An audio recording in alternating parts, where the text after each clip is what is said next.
네, 매번 나와서 하는 자기소개입니다. 자기가 없는데 소개를 어떻게 하는지 모르겠는데요. 일단 레몬 리서치 김민수 대표입니다. 웅달 책방에서도 몇 번, 잠깐만요, 하나, 둘, 몇 번 나왔었고, 그리고 또 많은 분들께서 찾아주셨나요? 예, 그래서 나오게 된 레몬 리서치 김민수 대표입니다. 반갑습니다.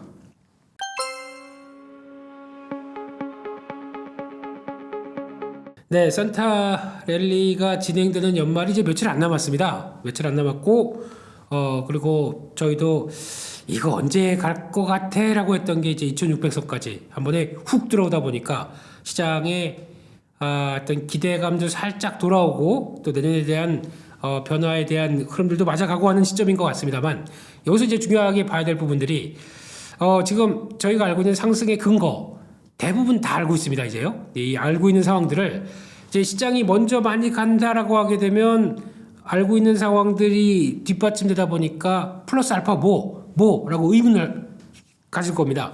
그 의문에 대한 대답을 보여줄 것이냐, 이게 가장 큰 핵심이라고 봐야 될 것 같고요. 전혀 다른 거 없습니다. 미국 시장이 좀 가야 되겠죠. 근데 미국 시장이 최근에 좀 움직이다가 또 이제 약간 고점에서 좀 흔들흔들하는 모습들. 왜냐하면 워낙 많이 올랐기 때문에요. 그런 상황들 쪽에서 국내 증시도 아직까지는 미국 증시 대비 못 따라갔으니까 그만큼 따라갈 것이냐, 이런 것 쪽에서 약간 열심히 따라가려는 분위기가 나올 것 같은데, 그렇게 되면은 연말의 분위기는 거의 이제 고점 정도쯤에서 마감을 계속 시도를 할 것 같은데, 중요한 건 미국 시장의 흐름이겠죠. 근데 미국 시장은 일단 많이 올랐다. 저희가 7주 연속, 8주 연속 이렇게 올라온 것들이 거의 20번 정도 손에 꼽는데, 그런 흐름들까지 보고 역시나 강한 모습들로 돌아가겠느냐, 이 부분은 아무래도 어떤 기대감이 좀 미국은 많이 차 있기 때문에 그런 과정들을 생각한다라고 하게 되면 너무 기대를 또 키우기도 좀 힘들지 않나 라는 쪽에서 일단 이 정도에서 내년을 바라보는 타진이 나오지 않을까 싶습니다.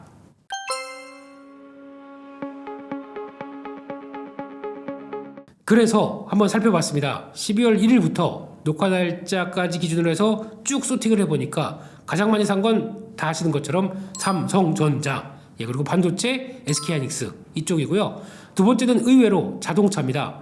현대차, 기아 이런 쪽으로 나오고 있고, 세 번째 종목군은 아무리 뭐라고 해도 인터넷 플랫폼 쪽에 카카오, 네이버 카카오, 네카오 이렇게 들어오고 있는데, 일단 반도체 쪽은 업황 때문에 좀 들어왔을 거고요. 거기다가 지금 들어오고 있는 자동차 쪽은 뭔가 기대감이 좀 생기기 시작합니다. 그러니까 워낙 많이 하락했고 실적 대비해서 절대 누가 봐도 비싸다고 볼 수 없는 국면들인데, 금리가 인하가 들어온다. 그러면은 혹시 이게 자동차를 팔리기 위한 조건들이 들어오지 않나라는 쪽에서 관심이 살짝 올라가고 있는 부분들이고, 거기다가 금리가 인하하게 되면 또 인터넷 관련된 성장주 쪽의 플랫폼 업체들은 기대감이 높게 되겠죠. 근데 정부에서 약간 공정거래위원회와 함께 어떤 인터넷 플랫폼 업체들에 대한 좀 규제책이 나오다 보니까 이에 따른 여파가 어떻게 될까라고 고민은 하고 있지만, 그래도 큰 구조상으로 보게 되면 인터넷 플랫폼주들을 사는 이유는 금리에 따른 인하 수혜다라고 관점들이 보여지고 있다, 이렇게 봐야 될 것 같습니다.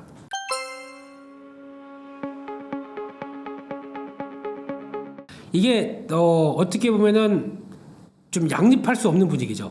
이제 금리가 지금 시장에서는 금리도 내년에 충분히 인하할 거야. 근데 경기는 잘 버틸 거야. 그래서 경기는 소프트 랜딩, 금리는 빠르게 떨어져야 돼. 이게 말이 안 되는 거거든요. 그러니까 즉 금리가 빠르게 떨어지려고 하게 되면 시장의 충격, 그러니까 즉 경기가 심각하게 안 좋아져야 됩니다. 저희가 알고 있던 어떤 리먼 브라더스 사태처럼 2008년도 금융위기처럼 뭔가 시장에 큰 충격을 줄 만한 요인들이 있어야 금리를 빨리 떨어뜨리겠죠. 근데 그게 없이 만약에 잘 버텨간다, 그래도 여전히 잘 미국 경기가 소프트 랜딩 할 정도로 버텨내간다, 그럼 금리가 빠르게 안 떨어집니다. 그런 관점 쪽에서 두 가지가 양립할 수밖에 없는 쪽인데 시장은 둘 다 바라보고 있다. 그럼 뭔가 말이 안 되겠죠. 그러다 보니까 지금 분위기 쪽으로는 금리는 상대적으로 시장이 앞서서 해석한다고 봐야 될 것 같습니다. 너무 빨리 떨어질 거라는 부분에 대한 경계감이 좀 있을 수밖에 없을 거고요. 그리고 또 시기도 저희가 바라보는 것처럼 내년 3월부터 바로 금리가 인하될 거야 라고 하는 것도 아직 조금 좀 이르지 않나 라는 생각도 들고 있기 때문에, 시장이 먼저 기대감으로 앞서가게 되면 당연히 이게 조정을 만드는 빌미가 됩니다. 이런 관점도 생각을 해보시면서, 그러니까 지금부터는 그 뭐가 제일 좋으냐? 개인적으로는 경기에 대한 충격 때문에 또 고생하고 막 또 머리 아프고 이런 거 싫어요. 그렇기 때문에 그런 거 말고 어느 정도 경기가 좀 슬로우했는데 그래도 잘 소화해낼 정도의 경기 기조를 좀 보여줬으면 좋겠고, 만약에 여기서 또 오히려 경기가 생각보다 과열되는 징후, 그래가지고 정말 여전히 좋다라고 하는 쪽으로 나오게 되면 연준도 생각이 바뀔 거 아닙니까? 그렇기 때문에 또 경기가 또 그렇다고 바로 턴을 또 강하게 하는 쪽도 별로 안 좋은 지표입니다. 그렇기 때문에 이런 경기 흐름에 따라서 시장이 해석하는 부분들도 다를 수가 있기 때문에 나오는 지표와 또 금리를 인하가 될 정도의 수준을 얼만큼 또 시장이 얘기하는지, 이거에 따라서 기대감, 실망감 이게 왔다 갔다 할 수밖에 없겠죠. 그렇기 때문에 내년은 미국 시장을 바라보는 쪽이 편안하게 그냥 금리 날 거야 그냥 계속 쭉 고라고 하기에는 여러 가지 또 생각할 게 많다, 이렇게 봐야 될 것 같습니다.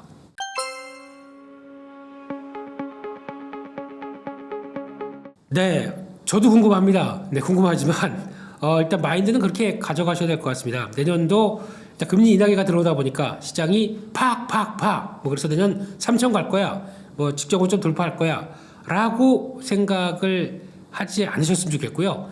만약에 간다고 하더라도 저희가 편안하게 지난 2020년도 금리 인하와 함께 강력하게 유동성이 공급돼서 코로나19 사태가 크게 들어왔지만 금리가 빠르게 떨어져서 나왔던 유동성의 보강이 확 되는 국면은 생각하시면 안 될 것 같습니다. 일단 올라간다고 하더라도 그냥 이렇게 편하게 쭉 가는 게 아니라 범피하게 이렇게 왔다 갔다 정신없이 움직일 가능성이 높기 때문에 그냥 결론적으로 올해 초 대비해서 연말 갔는데 2600에서 3000까지 왔다라고 만약에 볼 수 있다고 하더라도 그 과정이 험난하고 순탄치 않을 걸로 보여지고 있기 때문에 이럴 때는 시장이 더 갈 듯 하다가 또 빠졌다가 더 갈 듯 하다가 빠졌다가 하는 이런 진폭의 범위가 좀 클 것 같습니다. 아까 말씀드린 것처럼 금리 인하 빠르게 할 거야? 아니다. 연준이 그런 반응이 나오게 되면 또 실망할 것 같고, 거기다가 또 경기 지표 받을 것 같고, 그러면 이거 생각보다 너무 잘 나온 거 아니야? 그럼 또 실망할 거고, 그런 단계별 흐름들이 나오기 때문에 너무 지수 범위는 넓게 가는 건 모르겠습니다만 지수의 흐름들이 완만하게 그리고 또 편안하게 상승할 것은 아니다라는 쪽에서 포인트를 맞추면서 그런 흐름들, 즉 내년은 좀 대응 전략들이 좀 왔다 갔다, 즉 나도 종목들을 갖고 있다 보면 많이 오르면 좀 팔아줘야 됩니다. 그 다음에 다시 하락하게 되면 팔았던 거 좀 다시 살 수 있는 이런 베팅의 감각, 아니면 또 트레이딩의 능력, 그리고 내가 이럴 때는 또 내년 같은 경우는 좀 기술적 지표 쪽도 좀 챙겨가야 됩니다. 그래서 이런 걸 바탕으로 해서 좀 약간 적극적인 투자 자세, 투자의 마인드로 들어가는 게 훨씬 더 투자 수익률을 높일 것 같다, 이렇게 말씀드리겠습니다.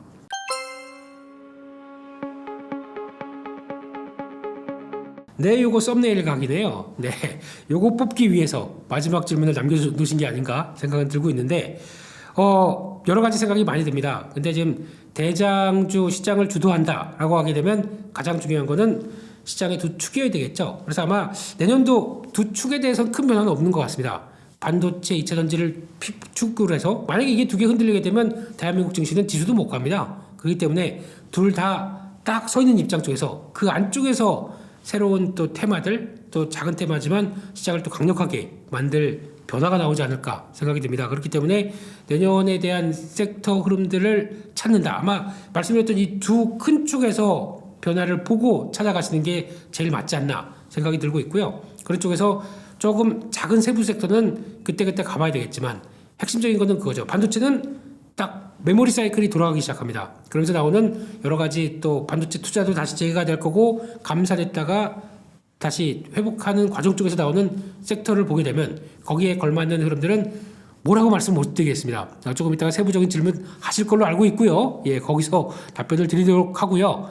큰 축으로 보게 되면 여전히 반도체에서 좀 만들어가는 sek터, 2차 전지는 또 내년에 개화할 섹터, 그러면 물론 양극재는 당연히 중심이 돼야 됩니다. 이제 어느 정도 바닥을 찍고 돌아섰다라고 하게 되면 그게 중심이 될 것 같고, 그와 함께 또 커가는 또 다른 섹터들, 이것도 세부적으로 챙겨가는 것도 중요할 것 같고요. 그러니까 기존에 보였던 주도주가 그대로 또 주도주가 될 것이냐, 아닐 수도 있기 때문에 그런 또 보강해서 공부하는 측면들 다시 내년은 체크해야 될 것 같습니다.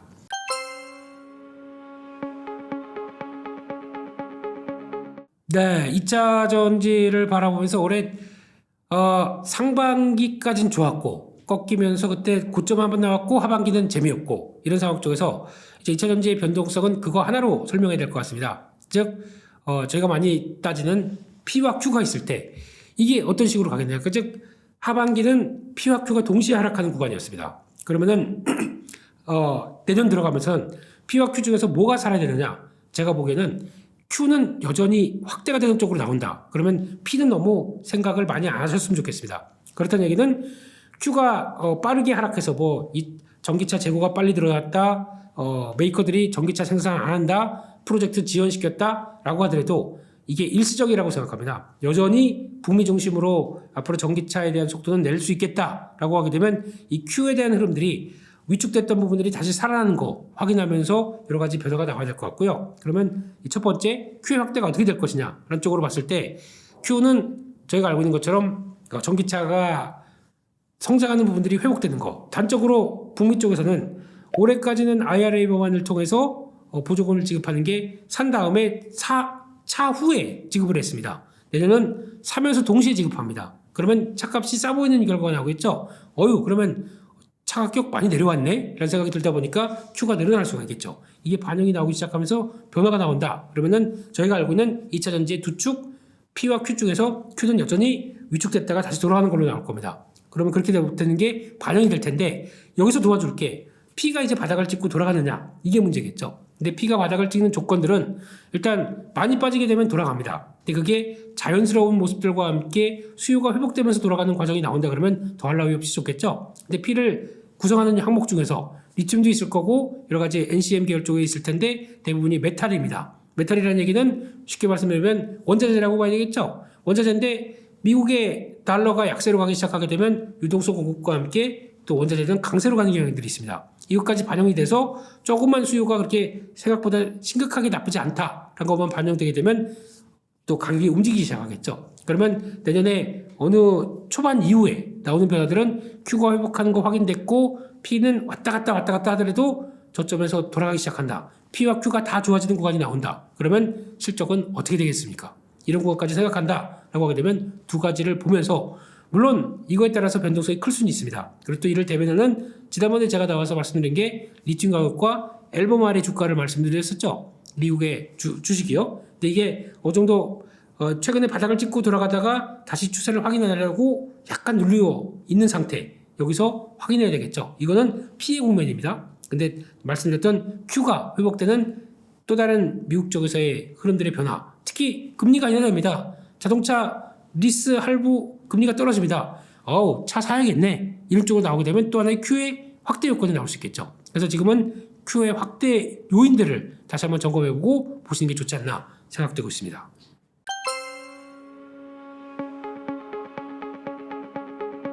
내지전지 공매도 쪽은 의외로 잘 안 줄었습니다. 잘 안 줄다가 최근 들어서는 이제 다시 한번 줄어들 모습을 펼치고 있는데 이게 이제 어느 정도 바닥을 찍었다는 관점들이 나오고 지난번에 에코프로 BM 대규모 수주가 나오다 보니까 그에 따라서 기지개를 좀 피는 쪽, 그러니까 공매도를 친 사람들은 여전히 지금 최근 들어서 공매도 금지 기간인데도 불구하고 약간 시장 조성자 쪽으로도 속속 들여 이럴 거면 왜 그 성자 친구들 조심하십시오. 그러다가 큰 코 다칩니다. 근데 계속 그쪽으로는 매도가 아직까지는 크게 빠진 게 없는데 여기서 이제 바닥 시그널이 나왔다라고 하게 되면 변화가 빠르게 나오겠죠. 근데 제가 보기에는 어느 정도 바닥 시그널이 나와 있습니다. 그렇기 때문에 여기서 끝까지 버텨서 아직까지 그냥 버텨보겠어 라고 하다가는 오히려 나중에 올라가면서 쫓아가면서 살 수밖에 없겠죠. 그래서 큰 폭의 안 좋은 모습들이 나올 수가 있습니다. 그 정도 감안하게 되면은 여기서 바라볼 수 있는 거는 너무 그에 따라서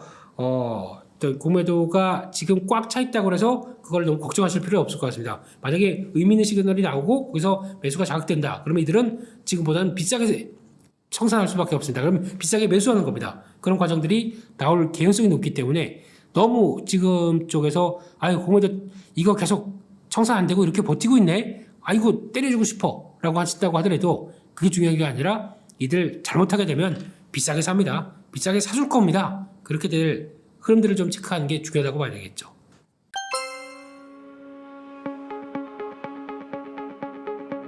악재가 아닌데요. 악재라기보다 이제 중국을 배제하기 위한, 그래서 미국이 배타적으로 배척해야, 이렇게 표현이 맞을지는 모르겠지만 어느 정도 경계해야 될 국가에 대해서 분명히 나열이 돼 있고, 그쪽에서 합작법인을 들어온다고 하더라도 25% 이상 관련된 국가 쪽에서 합작법인이 들어왔다 그러면 그 나라 걸로 보겠다고 얘기가 하는 부분들이죠. 그렇게 됐을 때는 이 부분이 중국이 미국으로 들어오기 위한 어떤 장벽을 쳤다고 봐야 되겠죠. 그래서 그렇게 높은 장벽이 있다 보니까 그에 따라서 지금 중국 같은 경우는 보조금 없이는 생존이 안 됩니다.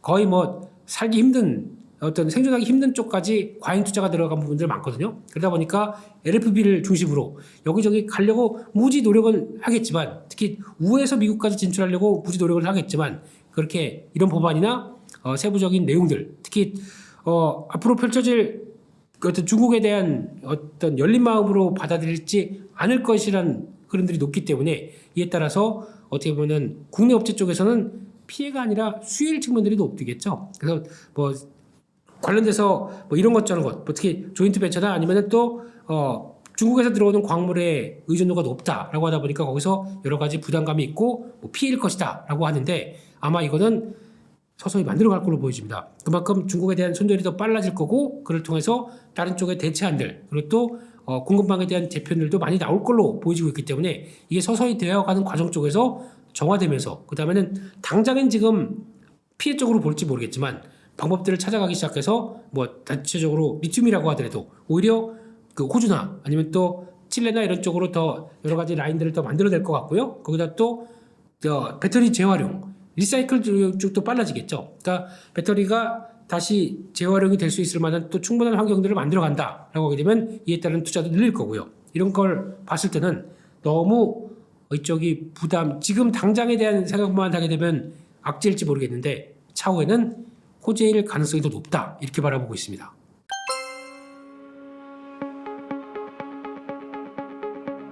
요거 중요합니다. 요게 이제 중요한데 다들 기다리고 계실 겁니다. 근데 보통 보면은, 그러면 저희 입장이 아니라 공매도를 친 사람의 입장 쪽에서 공매도로 지금 딱 매도가가 이제 고정이 됐겠죠. 지금 추가로 공매도를 더 할 수가 없기 때문에, 물론 시장 조성자로 막 이렇게 끼려 들어온 사람들도 있을 겁니다만, 네, 빠져나갈 때는 고생하실 겁니다. 근데 이런 쪽이 이제 강력한 모멘텀이 언제 들어오겠느냐. 지난번처럼 에코프로 BM이 보여줬던 거랑 똑같다고 하게 되면 갑자기 예상했던 것보다 대규모, 큰 규모의 어떤 매수, 그 큰 규모의 공급 계약들이 들어온다든가. 그러니까 지금 아마 지금 분위기는 좀 정체될 거야. 아무래도 배터리 2차 전지 쪽은 생각보다 전기차 쪽이 좀 둔화가 되다 보니까 정체될 거야 라고 바라봤던 분 쪽에서 이런 대규모 공급 계약이 나왔을 때, 그때 보셔도 갭 상승이 엄청 강하게 들어오고 거기서 버티고 있지 않습니까? 그런데 만약에 그때 그러면 최근에 싸게 산 사람이 차익 매물이 나온다고 하더라도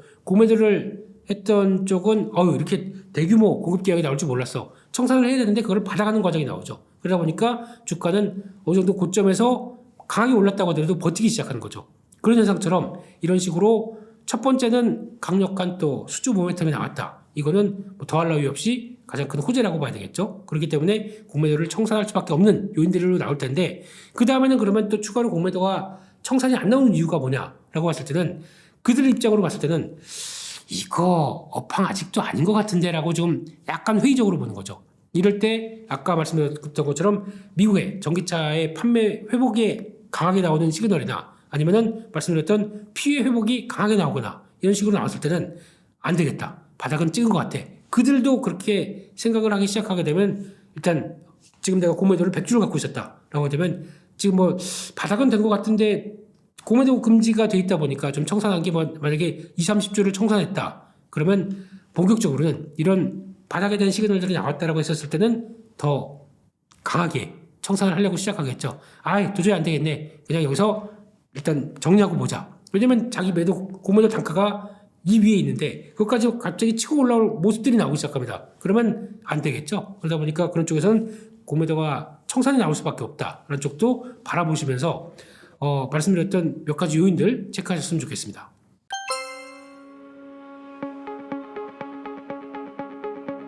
네, 상장하고 그때 인기가 엄청 없었죠. 좀 어떻게 보면은 이거 상장해도 돼? 랄 정도로 되게 상당히 인기가 없었습니다. 그래서 그때 상장했을 때 시초가가 43,000원도 안 됐다가 지금 이제 20만 원 됐습니다. 그 사이에 시장의 평가가 너무 바뀌었던 게 시장에서 다시 과열차게 들어오는 과정 같고요. 지금 이제 시총이 그러다 보니까 현재로 13조대가 넘어갑니다. 이런 쪽으로 보게 되면 그때 받았던 평가와 지금 받았던 평가 차이가 뭐가 있겠느냐. 물론 전고체 관련된 쪽에서 꾸준히 상장을 잘해서 설비 투자해서 앞으로 실적을 끌어가겠다라는 쪽도 당연히 중요한 실적 변화라고 봐야 되겠지만 플러스 알파가 뭐가 있었냐면 워낙 인기가 없었던 종목들이 부각받다 보니까 나오는 변화, 이것도 물론 중요합니다. 근데 여기 수급 이슈가 좀 있었다고 봐야 될 것 같아요. 그렇다는 얘기는 주가가 상승하고 거기서 또 매수자가 몰리면서 앞으로 나는 성장에 대한 기대감이 높을 거야. 물론 그게 전부가 아닐 수도 있습니다만 그런 식으로 붙어가기 시작하면서 주가가 오른다. 그러면 어떤 현상이 나오냐면 코스피 200으로 진입이 될 것이다 라는 쪽으로. 그래서 코스피 200으로 들어가서 이어지게 되면 과거 같은 경우는 코스피 200 들어왔을 때 어서 들어와 공매도 코스피 200은 처음이지 혹독하게 한번 공매도를 당해봐라 이런 매도가 나왔을 텐데 매도 나올 게 없어요.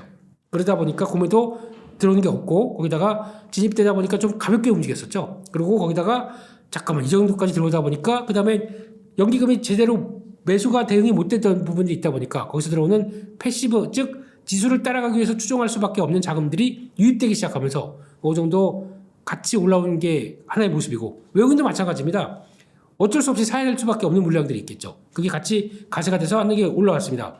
또 쭉 보다 보니까 이 정도로 가게 되면 유동성 기준에 포함이 되고 확보가 되게 되면 그 다음부터는 MSCI가 있지 지수 편입 쪽으로 한번 노려보자 라고 해서 그쪽으로 한번 더 시총을 강하게 끌어올리게 되면 이게 또 지수 편입이 들어오는 결과가 이어지다 보니까 패시브 자금들이 유입되겠죠. 그런 걸 기대하면서 주가가 안 빠지는 현상, 이게 가장 특이한 현상인데, 근데 만약에 아무것도 없이 그리고 그냥 그것만 플레이했다라고 하게 되면 이 정도까지 못 올라왔습니다. 근데 장기적인 성장성에 대한 흐름들이 설비 투자가 잘 되기만 하게 되면 전고체 당연히 필요한 거고, 리튬과 함께 전고체가 결합돼야 2차전지에 대한 전기 활성화가 나올 수밖에 없기 때문에 이런 걸 생각한다라고 하게 되면 성장을 기대를 하면서 플레이가 충분히 들어갈 수 있다고 봐야 되겠죠.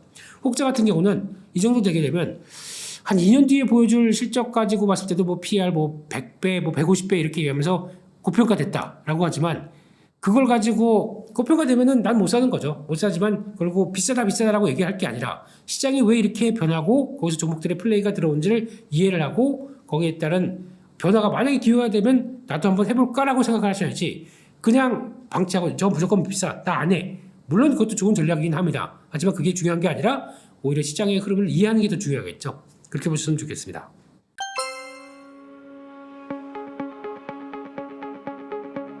이차전지 쪽에서는 가장 많이 체크하시는 게 요즘 수급 관련된 변수다라고 하게 되면 뭐 외국인 교환 매매도 보겠지만 신용도 물론 보시겠지만 거기서 나오는 공매도 관련된 데이터들, 이것도 중요할 거라고 봐야 될 것 같고요. 그건 이제 한쪽으로 보게 되면 그거죠.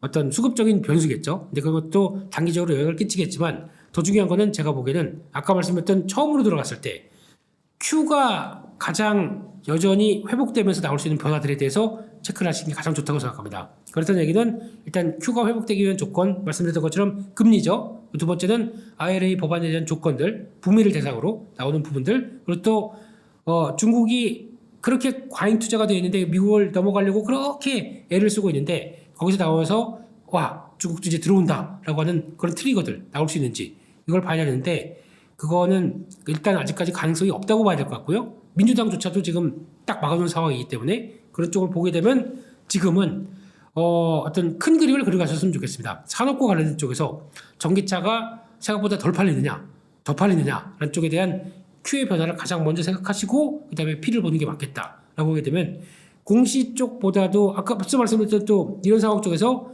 어차피 지금 갑이라고 그러죠. 갑은 전기차 업체가 아니라 이런 배터리를 만드는 쪽, 그리고 배터리를 만드는 소재를 담당하는 쪽들이 오히려 지금 갑입니다. 왜냐하면 지금 배터리는 비싸요. 충분히 공급을 해줄 수 있는 설비 투자가 안 돼 있기 때문에 여전히 대량 양산이 안 되고 있다 보니까 북미 쪽에서는요 비쌉니다. 근데 그거를 우리가 서서히 해줄게 라고 하다 보니까 거기서 미국에서 보조금도 주고 빨리 해주세요. 우리 현기증 난단 말이에요. 이러면서 좀 기다리고 있는 거죠. 그렇기 때문에 아마 그럴 만한, 그러면 지금은 지켜보고 있다가 설비 투자가 좀 돼간다라고 생각하게 되면 이때를 기다렸다든지, 우리 계약합시다, 이렇게 나오는 공시들, 이게 또 중요한 거겠죠. 그런 과정들을 한번 생각하셨으면 좋겠습니다.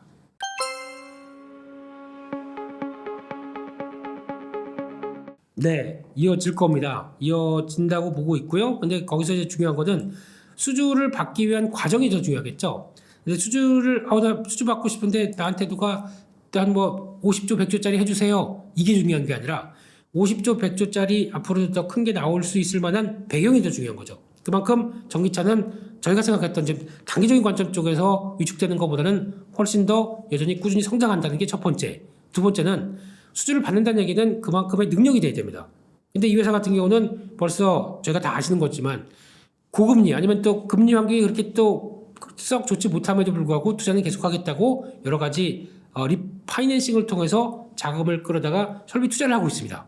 에코프로 그룹이 대부분 그렇고 있죠. 그중에서 그렇게 되면은 발주를 하는 입장 쪽에서도 내가 한 40조 가까이가 필요해. 근데 이거를 어디다 발주를 하나 싶었는데 그 정도만큼 캐파가 된다. 그러니까 할 수가 있는 거죠. 만약에 이 회사가 우리 캐파는 10조밖에 안 돼요, 나머지는 딴 데 주세요, 그러면 또 어디 찾아가가지고 저기 가서 여기서 5조, 뭐에서 8조 이래가지고 이걸 만들어서 이제 드디어 됐어, 이제 40조짜리 우리 이제 물량을 받고 이래가지고 배터리 만들어다가 그 다음에 팔 수가 있겠죠 라고 하더라도, 요게 만들어갔는데 이게 구했다는 쪽들이 이번에 IRA 법안에 통과되지 못할 정도로 중국 쪽의 영향력이 높다, 안 되는 거죠. 이것도 배제. 그러면 그거 빼고도 이 회사는 우리 설비 투자할 수 있어요, 그러니까 주세요 라고 해서 계획을 했는데 그만큼의 충분한 설비 투자가 못 나옵니다. 의외로 이거 생각보다 어려운데요 라고 하게 되면 받으려고 했던 거 못 받게 되겠죠. 그러니까 분산해서 막 주는 것도 뭐 공급원을 다변화시킨다는 건 좋을 텐데, 지금같이 공급원 다변화가 아니라 충분한 캐파가 갖고 있는 회사 한쪽에 딱 만들어 놓고 그 다음에 추가로 필요했었을 때 나머지에서 끌어오는 게 더 좋지 않을까요? 그렇게 되면은 그만큼 설비 투자가 돼 있느냐라는 조건들을 봤을 때 돼 있거든요. 그러면 얼마나 좋겠습니까? 마음 턱 놓고 일단은 큰 거 해결했어. 그러면 여기서 보니까 한 2, 3조가 더 필요할 텐데 그러면 다른 데 주문할 수도 있겠죠. 근데 그런 대규모로 할 수 있었던 설비 투자를 충분히 해서 캐파가 될 수 있다는 거, 이게 가장 중요한 변화가 아니었을까. 그만큼의 앞으로에 대한 기대를 채울 수 있는 게 여기서 나왔다고 봐야 될 것 같습니다.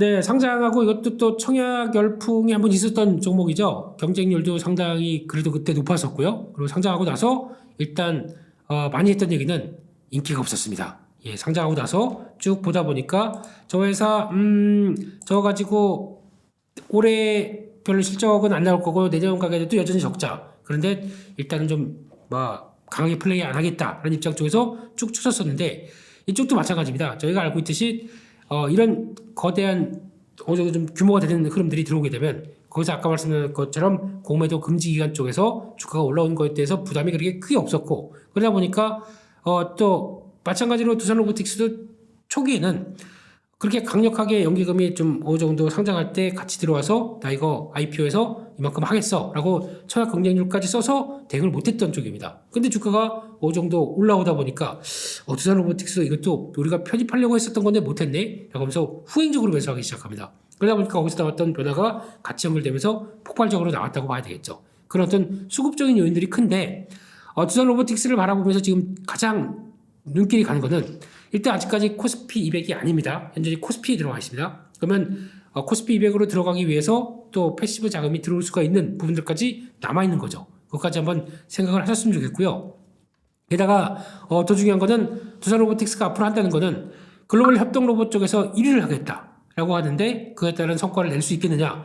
지금 저희가 단순하게 치킨 튀기는 로봇 아니면 그 밖에 작업자 옆에서 이렇게 해서 같이 소매 업종 쪽에서 뭔가를 하겠다라고 하는 부분들은 극히 일부분일 것 같고요. 산업 현장, 그리고 또 얼만큼 많이 쓰여져서 그걸 가지고 성과를 이뤄낼 수 있겠느냐. 제가 보기에는 협동 로봇만 가지고는 조금 힘듭니다. 협동 로봇이 다른 것과 결부돼서 어떤 서비스 로봇이나 아니면 또 산업용 쪽에서 들어가는 AMR, AGV라고 하는 자율주행 물류 로봇 쪽과 결합돼서 그거를 또 물건을 나르고 거기다가 이게 또 운반하고 하니까 즉 사람이 하는 역할들을 충분히 대처할 수 있을 때까지 되는 흐름들이 나와야 그만큼 협동 로봇의 가치가 높아질 겁니다. 그런 쪽을 보게 되면 그 결합돼서 나오는 시너지가 더 중요하겠죠. 그랬었을 때 아마 두산 로보틱스가 꿈꾸는 거는 내년 가게 되면 요거 투자의 포인트가 될 것 같아요.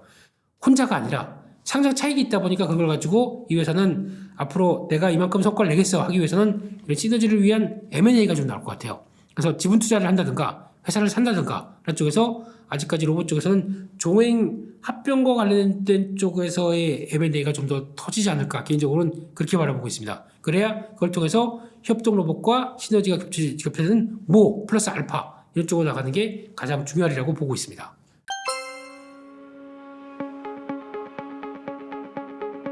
네, 일단 보통 주가가 상장하게 되면, 그러니까 신규 상장이 되게 되면 보통 나오는 게 15일, 30일, 그다음에 60일 이런 식으로 어떤 의무 보호 예수 물량들이 나올 수밖에 없습니다. 그런데 이게 지금 같은 경우 두산 로보틱스 같은 경우는 가장 또 최장 기간 6개월짜리가 제일 많다. 그래서 보호 예수 물량들이 풀릴 때가 많다는 게 6개월 정도를 많이 봤었습니다. 그전에는 그렇게 큰 게 없다라고 봤었고요. 근데 지금부터는 상장한 지 3개월, 그 다음에 6개월 되다 보니까 그에 따른 이제 물량 부담들이 커지는 게 지금의 현실이라고 봐야 되겠죠. 근데 그거를 오히려 반대로는 물량 부담이 나올 것 때문에 주가가 주춤하는데 그걸 소화를 시키고 그 다음에 흐름으로 나간다라고 하면 어떤 변화가 나오냐면 아까처럼 말씀하셨듯이 코스피 200으로 들어가고 그다음에 MSCI 편입이 되면서 나오는 두 단계 다음 단계까지도 생각을 할 수가 있거든요. 그런 쪽까지 나오면서 물량을 충분히 소화하느냐 라는 단계들도 눈여겨봐야 되겠죠. 당장은 코스피 200으로 들어가는 게 먼저입니다.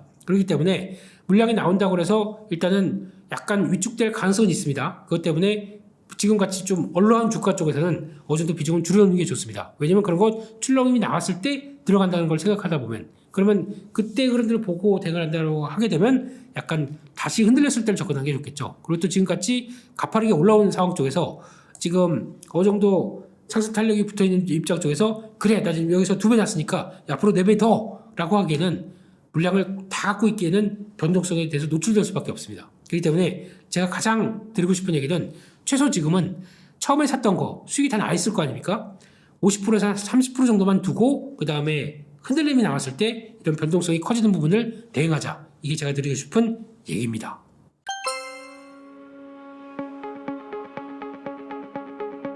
네, 일단 기존에는 로봇 쪽에서는 레인보우 로보틱스가 주도였습니다. 그래서 저희가 누구나 다 아는 저거 삼성 거야, 삼성 거야 협업을 할 거야 라고 하는데 삼성과 협업된 결과가 안 나오고 있습니다.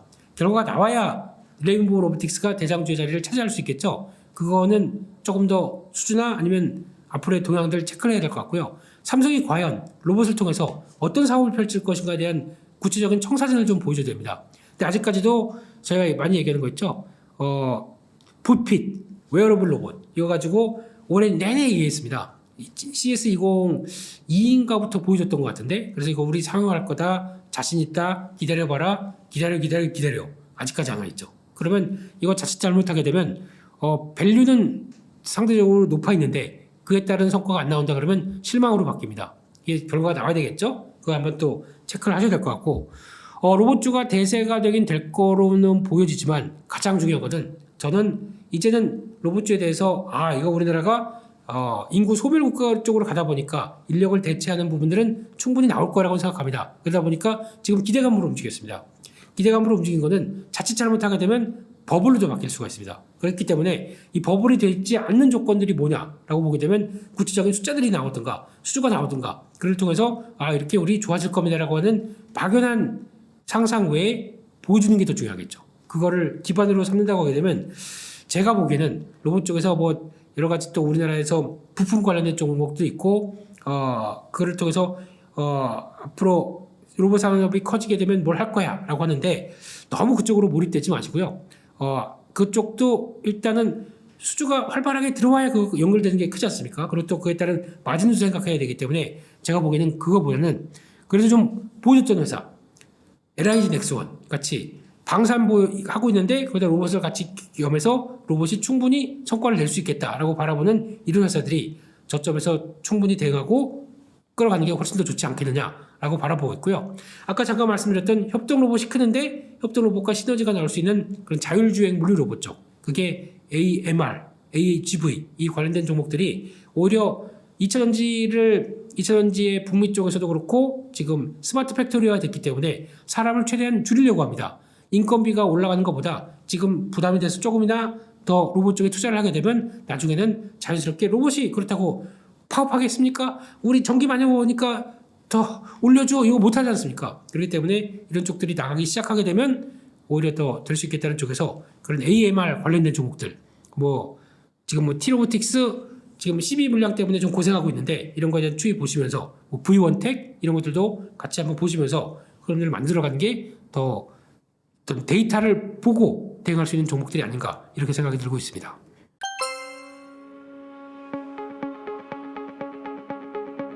네, 일단 AMD 퀄컴 다 중요한 플레이어죠. 퀄컴은 AP라고 하는 모바일 쪽에 두뇌라운 쪽이고 AMD는 저희가 알고 있듯이 뭐 PC부터 뭐 서버용 관련된 중요한 CPU를 만드는 쪽이라고 본다고 하게 되면 여기서 발표했었던 그러니까 그동안 코로나19 때 강력하게 이어졌던 IT 기기에 대한 수요가 한 또 리오프닝이 되면서 멈췄습니다. 또 굳이 내가 교체해야 되겠어? 라고 하는데 교체 수요가 이제 다가올 수 있을 만한 쯤이 되다 보니까 이런 쪽으로 가장 또 큰 시장이라고 하는 뭐 스마트폰 그리고 또 노트북, 모바일, 태블릿 이런 쪽들도 바뀌기 시작하는 과정들이 나오겠죠. 그런데 그냥 우리 이렇게 바뀌었어요. 이렇게 이거 좀 사주세요. 좀 싸니까 사주세요. 이건 말이 안 됩니다.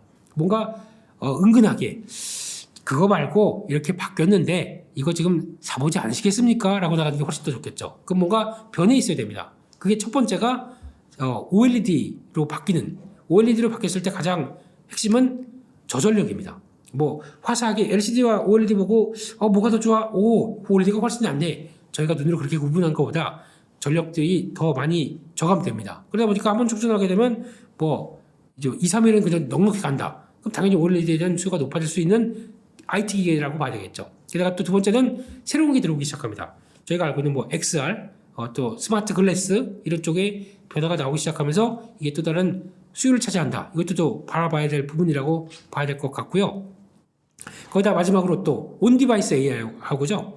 노트북에도 스마트폰에도 나를 위해서 학습하고 있는 AI 단말기가 나오기 시작하고 나를 위해서 실시간으로 통역해주고 나를 위해서 여러 가지 정보를 나만을 챙겨준다. 이거 보다 보면 신기하네. 내 비서가 되겠네. 바꿀 용기가 나겠죠. 그러면 거기서 교체 수요가 나온다고 했을 때 이런 몇 가지 사실로 변화가 될 수 있는 부분들 앞으로 체크를 해야 될 것 같습니다.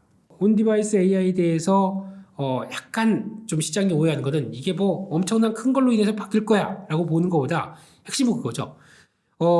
역할이 저희가 지금까지 했던 스마트폰이 내가 직접 뭘 눌러서 했다고 하게 되면 이게 아니라 알아서 나를 위해서 존재하는 과정들 쪽으로 변하다 보니까 그만큼의 흐름으로 보게 되면 저희가 솔직히 가장 중요한 AP가 바뀌게 됩니다. 스마트폰의 AP가 바뀌고 그리고 또 CPU가 바뀌고 근데 우리가 이거를 대응했을 때는 이거 관련된 회사로 찾기는 솔직히 어렵거든요. 우리나라는 아직까지 메모리 반도체 국가이기 때문에 그렇기 때문에 메모리 반도체가 변해야 바뀝니다. 근데 메모리 반도체도 지금 저전력과 같이 이어진다 그러면 LPDDR이라고 하는 쪽 이쪽이 바뀔 겁니다. 그러니까 이쪽이 용량이 높아지거나 더 바뀌어지거나 아니면 아예 자체적으로 HBM이 이쪽으로 들어올 수도 있겠죠. 그런 과정을 생각하게 되면 아무래도 지금 크게 보게 되면 저희가 다른 뭐 새로운 어떤 수요에 대해서 뭔가 나오거든 지금 종목들의 변화를 보는 것보다 결국에는 이런 식으로 바뀌었을 때는 AI 메모리에 대한 변화를 본다라고 되면 메모리 반도체 쪽에서 저희가 알고 있는 HBM 쪽이나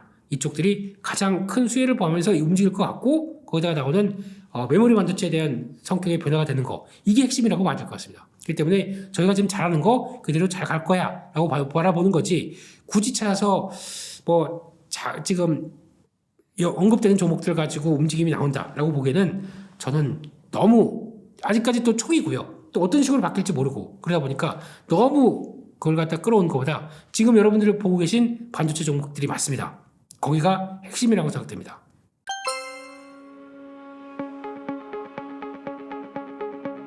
지금은 그냥 편하게 갖고 계세요. 네, 이걸 뭐 과열되게 볼 필요도 없고 그동안에 SK하이닉스를 못 따라가다 보니까 고통도 많이 받았는데 그럼에도 불구하고 이제는 뭐 단독 보도긴 하지만 우리도 엔비디아로 들어간다 그런 얘기가 나오는데 그거는 뭐 확인해봐야 될 것 같고요. 그리고 또 삼성전자가 또 친절하게 얘기도 안 해줄 겁니다. 근데 나중에 실적 가게 되면 뭐 사업보고서 쪽에서 들어가 있다. 이제 반영하고 있다라고 하더라도 지금 또 SK하이닉스 입장 쪽으로 봤을 때는 충분히 벌써부터 들어가 있고 뭐 올해 물량 내년까지도 일부 뭐 품절되는 사태까지 나오면서 다 물량 끝났다라고 하다 보니까 삼성전자 쪽에서도 뒤늦게라도 들어가는 건 맞다고 봐야겠죠. 근데 그럼에도 불구하고 업황이 턴하기 시작하고 거기다가 또 열심히 많이 신경 썼던 HBM 쪽이 변화가 되기 시작하는 모습들, 그러다 보니까 열심히 천원 쪽에다가 패키징 투자를 많이 했었죠. 어드밴스드 패키징입니다. 이걸 하다 보니까 우리한테 물량 주게 되면 고민하지 마시고 GPU만 주세요. 그러면 내가 HBM3 갖다가 거기다가 패키징까지 다 해서 그 다음 드리겠습니다.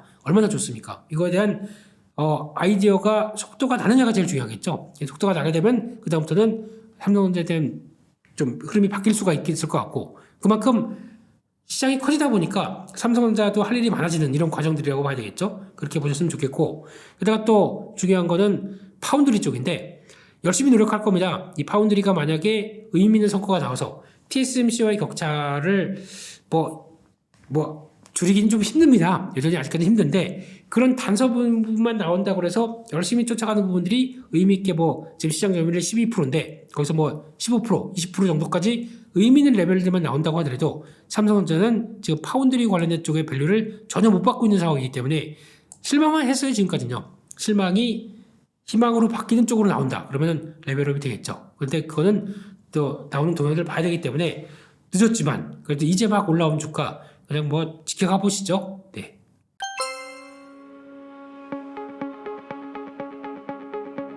지금은 누구도 못 따라오는 영역입니다.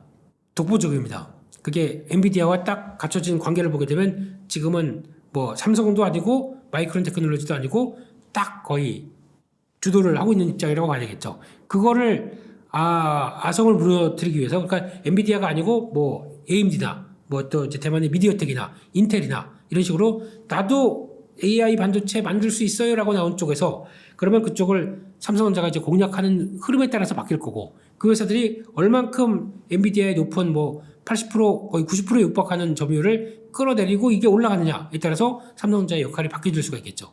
아직은 지금 나오는 변화로 봤을 때는 조금 아직까지 나온 데이터가 없습니다. 근데 앞으로 될 거야 라는 쪽에 대한 기대는 있다고 봐야겠죠. 그러면 여전히 SK하이닉스는 이 높은 지위를 유지를 하면서 그 다음에 엔비디아의 관계가 있다 보니까 그 다음부터는 HBM3, HBM3E 그리고 또 너희들이 원하는 만큼 우리도 바꿔주겠다라고 해서 패키징을 좀 바꿔주죠. 그래서 지금까지는 MR, MUF 제국까지 들어오면서 이쪽까지 우리가 해준다 라는 쪽으로 나오는데 결국은 삼성도 그러고 SK하이닉스도 그러고 다 하이브리드 본딩 쪽으로 갈 겁니다. 그래서 나오는 어떤 칩의 두께나 칩의 안정성 이런 것들이 더 좋아지다 보니까 어필할 수는 있겠는데 그래도 이거 다 포함돼서 누굴 지칭해서 말씀드리는 겁니까?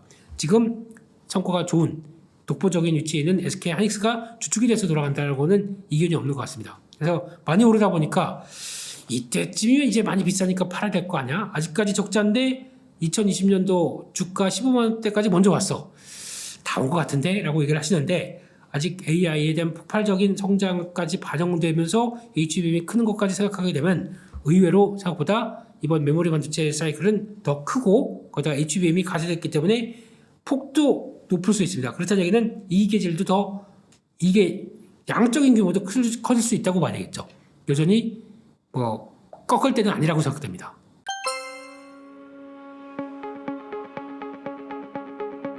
눈여겨보고 있는 종목들이 너무 많아가지고 여기서 세부적으로 이거다라고 말씀드리기는 조금 어렵지만은 그냥 반도체에 대해서 열심히 공부하고 업황에 대해서 나왔다라고 생각하시는데 놓치지 말아야 될 종목은 여전히 전 개인적으로 SK하이닉스라고 생각합니다. 그래서 의미 있는 성과 나오고 그게 뒤따라가다 보니까 삼성전자가 움직인다고 하는데 차라리 조정 나와서 SK하이닉스가 또 조정이 나온다. 그러면 여전히 관련돼서 그런 데를 바라보고 체크하는 게 중요하겠다라고 말씀드리게 되면 너무 무리하지 마시고요. 하이닉스도 챙기고 그다음에 나머지를 또 챙기는 게 좋지 않을까 이렇게 생각이 들고 있습니다.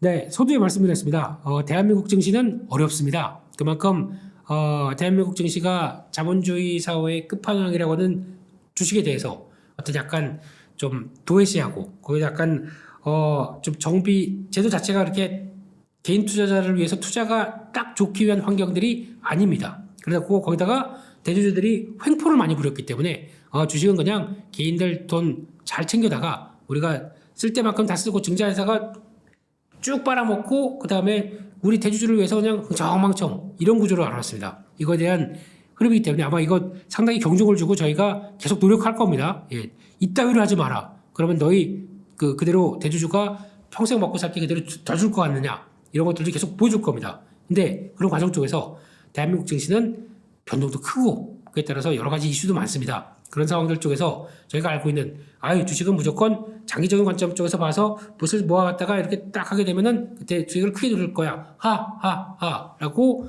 생각만 많이 하고 들어오셨다가 지금 계좌 보세요. 어떻습니까? 그런 큰 폭의 투자 수익을 노릴 수 있을 거는 몇몇 섹터밖에 안 되거든요. 그러면은 저희는 공부를 해야 됩니다. 섹터, 산업 이거를 공부를 해서 거기서 충분히 어느 정도 가이드라인이 나온 다음에 그 다음에 종목을 골라야 되거든요. 대주주는 안 그래요. 어디 보자 오늘 뭐 살까 어제 외국인들 기관 뭐 샀고 외국인들이 뭘 샀고 그러다 보니까 이거 차트가 이뻐 요거 이쁜 차트 요거 잘 사게 되면 이거 오늘 상한가 갈 것 같아. 반대로 차트가 이뻤는데 보니까 차트가 무너졌어요. 안 이뻐졌습니다. 파실 겁니까? 안 파세요. 차트가 이뻐졌다가 안 이뻐졌으면 팔아야 되거든요. 근거가 그거였다고 하게 되면. 근데 왜 차트가 망가졌는데 갖고 계십니까? 그러면 그거 그냥 놔뒀더니 더 15% 빠지고 20% 빠지고 30% 빠지고 이렇게 돼버린 거거든요.